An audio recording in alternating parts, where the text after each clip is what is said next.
Hi, I'm Bold E. Niangi. Welcome to WrestleTalk News, and here's today's top story!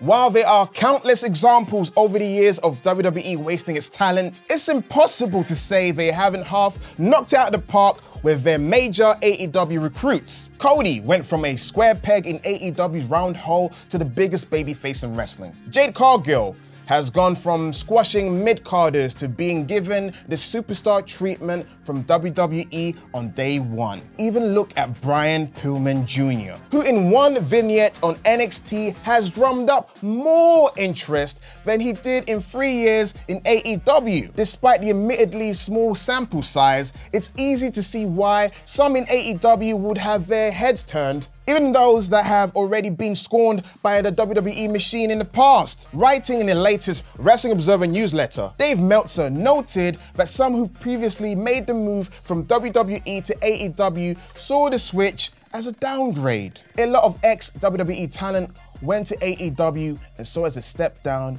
and even though some of them have been pushed, they haven't really helped the company, although they still may. Some reportedly can't wait to get back to WWE once their AEW deals are up, seeing WWE as the major league. It's been no secret that following Vince McMahon's short-lived retirement last year, some AEW talent wanted out of their AEW deals. Malachi Black made this public, and several others also reportedly requested to leave TK's company. As for who this talent in question is, we can only speculate. Who do you feel would benefit most from switching AEW for WWE?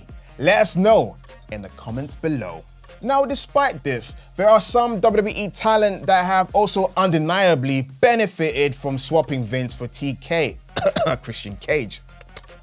And according to a new report, there could be one new name to potentially add to that list. A guy that has been criminally underused since around 2006. Shelton Benjamin. After years of languishing in WWE, Benjamin was cut from his WWE deal on Thursday, September the 21st. And while many were rightfully sad to see the gold standard go, the prospect of him actually featuring and being used elsewhere is very, very exciting. And it seems as if many of his peers in AEW feel the same way, as according to Fightful Select, several talent in the company are pushing for Benjamin to get signed in some capacity. Interestingly, this internal push actually began this summer before Benjamin had even been cut. Fightful notes that in the summer, incorrect rumors circulated regarding Shelton's contract coming up soon, which ended up being not true, as he had years left on his deal. Yeah, obviously this was all moot as he was cut just months later. Finishing up today with a final update on Edge and his potential move to AEW. This is gonna make Tempest happy. He likes AEW and he loves Edge. On this day, I see clearly. While it was already known that as of today, Edge's WWE contract has expired, we seem to now have our biggest indicator that as of right now, there is no sign of the rated R superstar resigning. Eagle-eyed watchers of SmackDown will have spotted that Edge was noticeably removed from the SmackDown intro package before last night's show started. While this is no means a definitive sign that Adam Copeland is all elite, it does seem to indicate that the Hall of Famer's ties to WWE are currently severed. Now all we can do is raise our hopes and our expectations and watch Wrestle Dream with bated breath on Sunday. Now, next up, ladies and gentlemen, he's a GOAT around this place. He's the beautiful masked man from Canada. He's known as Tempest B Canada. He's known as my best buddy in all of WrestleTalk, in all of No Rose Barred, in all of Parts Fun known. Ladies and gentlemen, once again, this beautiful masked man. Come in here, man. Look at this guy. This guy, you know what I'm saying? Oh yeah. You're wearing a white suit. I don't know what kind of residual you're gonna get. What's going on here? You're looking good, bro. Well, basically, today is National WrestleTalk Boat-Headed Presenter Day. I thought I should just, join the club and also rock the bald head. Only temporarily, I'm gonna grow my hair back, but it's gonna be fun. Throughout the weeks, you're gonna see me just, grow my hair again. And of course, the camera goes black. Hello, I'm Tempest, and this is the Rampage One Take, baby. Sat, give me a second so that the prompter can get ahead, because I need all the help I can get on this week's show. Sat, start the clock. We opened this show with a trios championship match as Brother Max, Brother Anthony, and Father Ass defended against Brother Zay, Brother Nero, and Brother Matt. Jeff nearly got the win with the Swanton, but Bowens managed to pin Isaiah Cassidy to retain. Eddie Kingston says he's honored to defend the NJPW Strong Openweight title against Rocky Romero, when Jay Lethal says he can't believe Eddie is ROH World Champion. Eddie beats Rocky with the plum stretch. Never understood why that move doesn't stretch your plums, but I digress. After the match, Katsuyori Shibata came out and showed respect to Eddie. Aussie Open says they've changed in the last year and will beat FTR. The Righteous beat two enhancement guys, one of which was named Gunner, but don't worry, not that Gunner. Jackson Riker is not in AEW. Nick Wayne says he's going to beat Luchasaurus on the Wrestle Dream 0 Hour, and we get a very sad video package about Santana and Ortiz breaking up. Then it's main event time as Hikaru Shida beat Ruby Soho to become #1 contender for Saraya. Don't worry, Ruby, you'll get your turn eventually. Probably. Time! Oh, snap, daddy! 58 seconds, 29.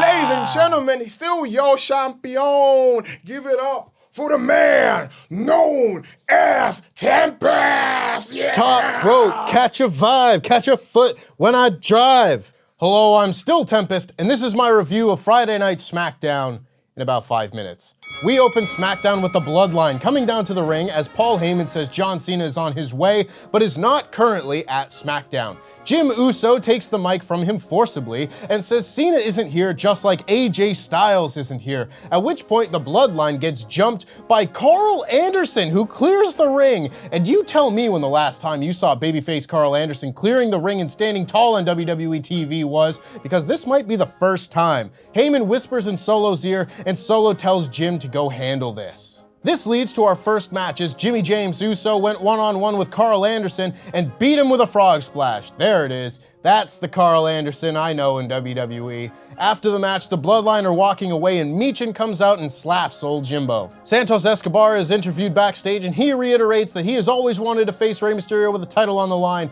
and may the best man win. The Bloodline are pissed off and start attacking folks backstage as Heyman calls Roman Reigns. You always want to keep an eye out on those segments. You never know when a guy named Stan's going to end up being a superstar for the next 20 years. We then had the Grayson Waller effect with Bobby Lashley, and I love Bobby Lashley, but man, whoever decided he needed to be on a talk show segment needs to be checked on. Waller asks about the Street Profits, and Lashley says he's going back to the drawing board.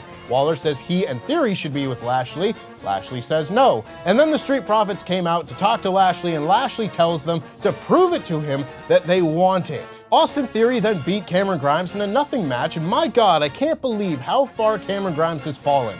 I mean, at least he was on TV this week, but if this is what he's doing, I can't say that's an improvement. Poor guy.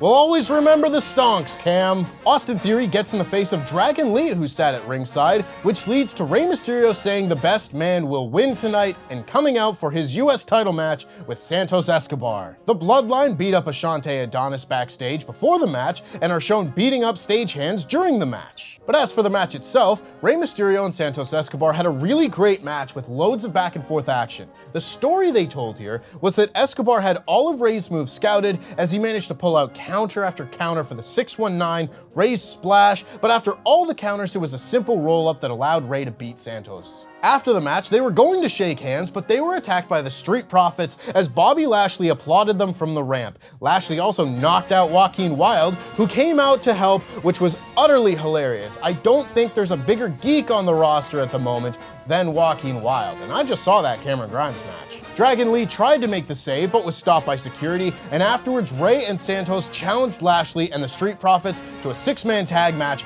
at Fastlane.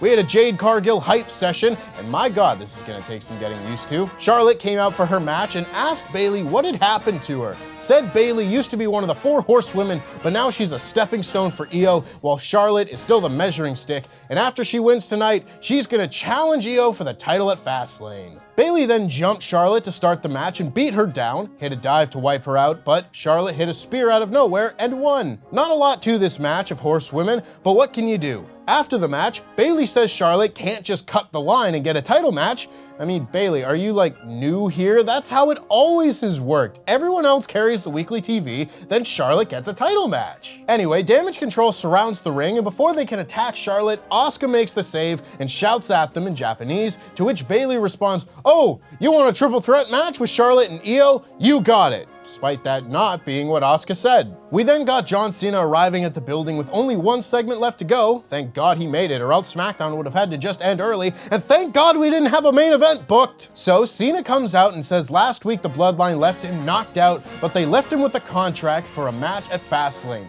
He says he could rip up that contract right now, but a man who wears the words "never give up" on his chest would never do that. So he will either find a partner or face the Bloodline himself in a handicap match. The Bloodline come out and double team Cena to death until who should make the save but L.A. Knight. Yeah!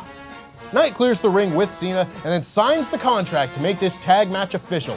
Main event, L.A. Knight. Yeah! Yeah! Overall, this was another solid SmackDown. We actually got some matches announced for Fastlane, which is a big improvement, and I enjoyed the progression of the Street Profits as well as the US title match, but it is clear as today's blue sky that L.A. Knight, yeah, be getting the biggest reactions on this show, and now he's teaming up with Big Match John. This show gets a 3 out of 5, but a strong 3 out of 5. And that just about wraps things up from me, but before we go, make sure of course that you check out the Wednesday Night War live stream we did over on Parts Unknown this week, and check out mine and Sat's SmackDown Review podcast over on the WrestleTalk podcast channel. I've been Tempest, and that was wrestling. Hello, I'm Luke Owen, D.A. No, I did that wrong. Wait. Hi, I'm Nori Blake. I'm El Blackador. Not.